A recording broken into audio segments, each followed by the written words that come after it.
Ravi Prakash, TV9. Come on, come on. See, Ravi Prakash, first time in his life has come. Come on, give big hand for Ravi Prakash. So TV9 is the greatest channel.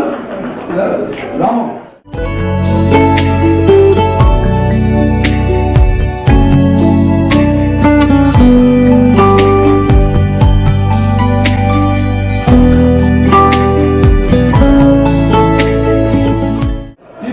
ఈ రోజు ప్రతి ఇంట్లో కూడా TV9 అంటే రవి ప్రకాష్ ఇది actually spirit behind Chiranjeevi spirit.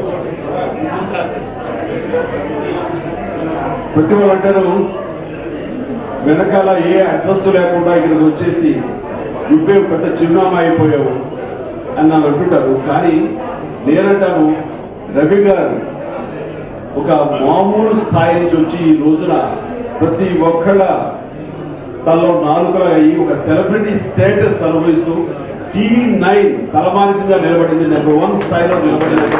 దాని వెనకాల రవి ప్రకాష్ ఒక్కరే కాదని వివిధ అంశం ఎవరు కాదని సత్యం. అంత స్థాయికి తీసుకెళ్ళడం వెనకాల ఆయనకి ఎంత కృషి ఉంది, ఎంత కష్టం ఉంది. ఇది నిజంగా ఎంతో మందికి స్ఫూర్తిదాయకం. మనస్ఫూర్తిగా రవి గారు ఆయన చేసిన కృషి వల్ల ఒక ఛానల్ ఈరోజు నెంబర్ 1 స్థాయిలో ఉంది అంటే కనుక దానికి ఆయన ప్రధానమైన కారణం. ఈ రోజున ఎక్కడికి రారండి ఆయన తెలిసి. అలాగే ఈ మధ్యకాలం కూడా ఎక్కడికి వెళ్ళి స్టూడియో దాటి ఎక్కడికి వెళ్ళి ఇంటర్వ్యూ చేయడం కానీ స్టూడియోలో ఆయన ప్రోగ్రామ్స్ కూడా యాంకర్ కూడా ఎక్కడ లేదు. అలాంటిది నా రిలీజ్ కు ముందు నేను వెళ్ళాలి, ఈ సినిమా డెఫినెట్ గా ఆడుతుంది, ఆడే ముందు ఒక ఇంటర్వ్యూ తీసుకోవాలి, సినిమా రిలీజ్ ముందు ఆ ఇంటర్వ్యూ నేను చేయాలంటూ స్వయంగా రావడం నాకు ఎల్లేని ఉత్సాహం వచ్చింది. ఆ రోజు ఆయనతో పాటు ఆ ఇంటర్వ్యూ చేస్తుంటారు. అండ్ ఇదిగా ఆత్మీయత కనబరిచినటువంటి రవి ప్రకాష్ గారు ఈ రోజున సుబ్రహ్మణ్య గారి ఆహ్వానం మేరకు మళ్ళీ తిరిగి వచ్చారంటే అదే అభిమానం కారణం మా ఇద్దరి మీద. వారికి మనస్ఫూర్తిగా నా అభినందనలు ధన్యవాదాలు తెలియజేస్తాను. థ్యాంక్ యూ రవి గారు. నిజంగా Ravi Prakash heroic personality. I'm very fond of TV9 today. ఒక ప్రోగ్రామ్ అయితే నేను TV9 చూసేప్పుడే అంటారు మొత్తం. Come on speak. ధన్యవాదాలు సుబ్రహ్మణ్య గారు, ధన్యవాదాలు చిరంజీవి గారు.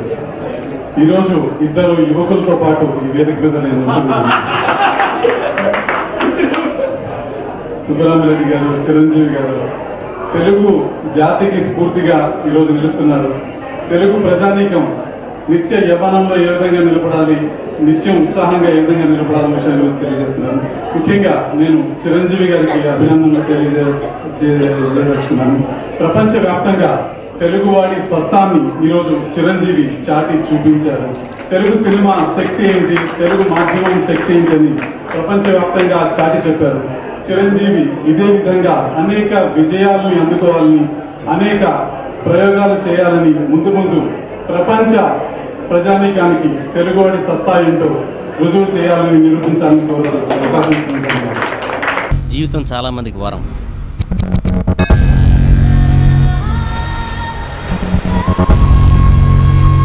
కొంతమందికి శాపం. కానీ నాకు ఓ యుద్ధం.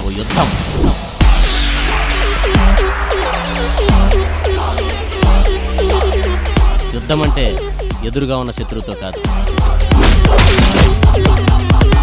ఎక్కడున్నాడో తెలియని శత్రువుతో.